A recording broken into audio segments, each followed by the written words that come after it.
Depende. Kasi minsan kapag good hair day, kapag nakisama ang hair natin, alam nyo naman yan. Ano yung bad hair day?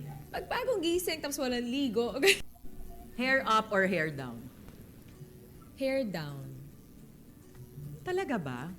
Depende. Kasi minsan kapag good hair day, kapag nakisama ang hair natin, alam nyo naman yan. Ano yung bad hair day?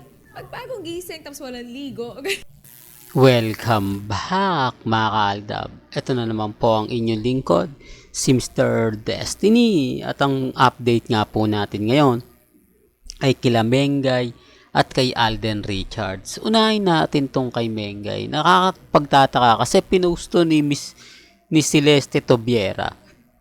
Ano kayang ibig pahiwatig ni Celeste Tobiera at ipinost niya po ito? Hindi ako mga kaaldab, may kanya-kanya tayong pananaw. May kanya-kanya tayong opinyon sa may mga bagay-bagay po na sa totoo lang po mga kaaldab, nakakalungkot lang po ng mga panahon na masayang masaya po yung Aldab, no? Tayo, ang Aldab Nation, si Mr. Tobiera, Eat Bulaga, masaya na nakakainis, malungkot na nakakatuwa, hindi po ba? Kasi ito yung mga bagay-bagay po na lagi ko naman pong pinapaliwanag, lagi ko naman pong sinasabi na dumidepende lang naman po tayo sa mga sitwasyon, sa mga komento, di po ba? Sabi ko nga po sa inyo dito po sa channel ni Mr. Destiny, 101% updated naman po kayo eh. Ano man po yung mga nababasa ninyo, napapanood ninyo, relax lang. Di po ba? Wag po kayong magpapaapekto. Wag po kayong magsasabi na, nako, ganito ganyan Mr. Destiny. Di po ba? Halata naman po kasi mga kaaldab na sa dami ng mga ina-update po natin, sa dami ng mga pinapaliwanag natin, dumidepende po tayo sa sitwasyon. Dumidepende po tayo sa mga nagsasabi na hindi ganito ganyan Mr. Destiny. Fake news ka, lahat ng sinasabi mo hindi totoo. Lahat ng komento mo ganito ganyan. Okay lang naman po. Di po ba? Basta ang importante lang naman kung ano lang po yung latest, kung ano lang po yung trending, dun lang po tayo. Di po ba? Tapos sasabihin nila na, nako, lahat ng sinasabi mo hindi totoo, lahat ng komento mo puro fake news lang, walang katotohanan. Okay lang naman po yan. Ang importante lang naman po paminsan-minsan mapapaisip din sila. Hindi ko naman po na kukunin yung simpatya nila na, ayan si Mr. Destiny, mahilig lang magpaasa yan. Di po, sa akin lang po kasi mga kaaldab, lagi ko naman pinapaliwanag na relax lang, di po ba, kampante lang. Sa ngayon, masaya po tayo. Sa ngayon, lahat ng mga kaganapan, alam po natin, di po ba? Hindi po pwedeng sabihin na ganito, hindi po pwedeng sabihin ng ganyan. Di po ba? Tapos sasabihin nila na, Mr. Destiny, move on ka na. Sa totoo lang po mga kaaldab, yung mga update po na mapapaisip po kayo, bakit nga po ba nangyayari to sa Aldab? May kumbaga, ang ibig kong sabihin ito po mga kaaldab yung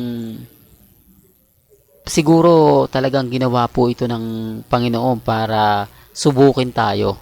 Siguro ginawa po ito para malaman kung hanggang kailan po tayo magiging matatag, hanggang magiging kampante, di po ba? Pasensya na po sa mga kumbaga tinatamaan, sa mga ayaw maniwala. Okay lang po yan kasi may kanya-kanya po tayong pananaw, di po ba? Nire-respeto ko po at ginagalang yung mga nagiging komento po ninyo. Di po ba? Lalo na nga po pagdating sa social media. Ako masaya po ako mga kaaldab. Kung ano man po yung mga nababasa natin, napapanood, relax lang. Di po ba? Tapos ngayon, ang daming update kay Alden. Speaking of update kay Alden, punta tayo kay Alden Richards.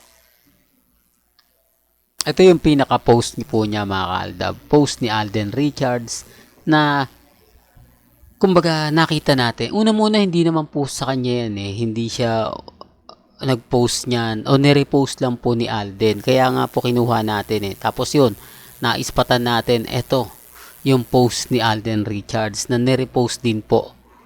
Di po ba? Ang gulo mo. Di po, natutuwa lang po talaga tayo. Dito hindi natin alam kung director nga po ba siya o siya po yung kinukunan ng endorsement. Di po ba? Maraming mga katanungang mapapaisip po talaga kayo. Di po ba? Sabi ko nga po sa inyo, dito po sa channel ni Mr. Destiny, napakarami nating update. Napakarami nating ganap. Sa ngayon, kampante lang po kayo. Sa ngayon, masaya po tayo. Di po ba? Kaya wag po kayong puwawala ng pag-asa. Pasensya na po sa mga nagsasabi sa akin na hindi, kaya namin yan Mr. Destiny. Well, tiwala naman po ako sa Aldab. Alam ko naman po na kaya natin lagpasan ang mga delubyo na pinagdaraanan ng Aldab. At naniniwala naman po ako sa inyo. Kaya lang, syempre, kailangan din po nyong malaman, maging aware din po kayo na, oo nga no, Mr. Destiny, buti na lang sinabi mo kasi may mga bagay-bagay na nagtatampo kay Alden, kung bakit niya nasasabi yan, kung bakit niya naililihim yan. Alam naman po natin na kada buwan-buwan nagkukumpisal si Alden Richards kay Father Jeff, di po ba? Yan ang isa sa rason, mga ka-Aldab. Bakit nga po ba kailangan sabihin ni Father Jeff na nagkukumpisal si Alden Richards buwan-buwan? Ang ibig sabihin lang yan, gusto niyang magkita lagi sila. Sabay kaya sila ni Mengay nagkukumpisal? Oops, issue na naman yan, Mr. Destiny. Alam mo, kaya ka nababash. Kaya ka lagi na pag-iinitan. Hindi, sinasabi ko lang po ang mga bagay-bagay na kumbaga lagi ipaliwanag. May mga bagay-bagay po na kampante lang po kayo.